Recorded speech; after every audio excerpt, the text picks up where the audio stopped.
উত্তর পূর্বাঞ্চলের বিজেপি শাসিত রাজ্য ত্রিপুরায় প্রতিদিন নেশা সামগ্রী উদ্ধার করা হচ্ছে।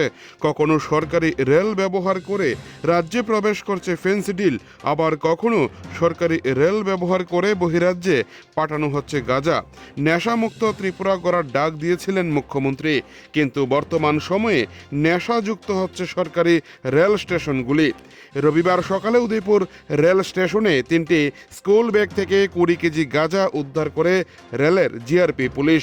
স্টেশনের দায়িত্বে থাকা পুলিশ আধিকারিক গৌতম দেববর্মা জানান, প্রতিদিনের মতো রেল স্টেশনে রুটিন তল্লাশি চলাকালীন সময় হঠাৎ করে 3টি সন্দেহজনক স্কুল ব্যাগ দেখতে পায় জিআরপি কর্মীরা।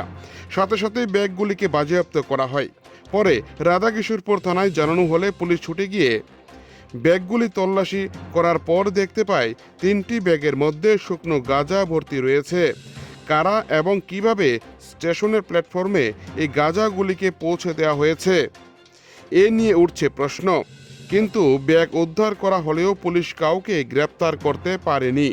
সকালে গাঁজা উদ্ধারের ঘটনায় চাঞ্চল্য ছড়িয়েছে উদয়পুর রেল স্টেশন জুড়ে। উদয়পুর থেকে নিজস্ব প্রতিনিধির রিপোর্ট, টিভি 100 বাংলা। সকালবেলায় প্রত্যেক দিনের চেকিং ডিউটি আমি জিআরপি থানার আইসি এএসআই গৌতম দেববর্মা এবং স্টাফ সহ রোটেশন চেকিং ছিলাম উদয়পুর রেল স্টেশন। ওই সময় আমরা 3টা ব্যাগ রিকভারি করছি, প্রায় 20 কেজির মতন গাঁজা হইতে পারে।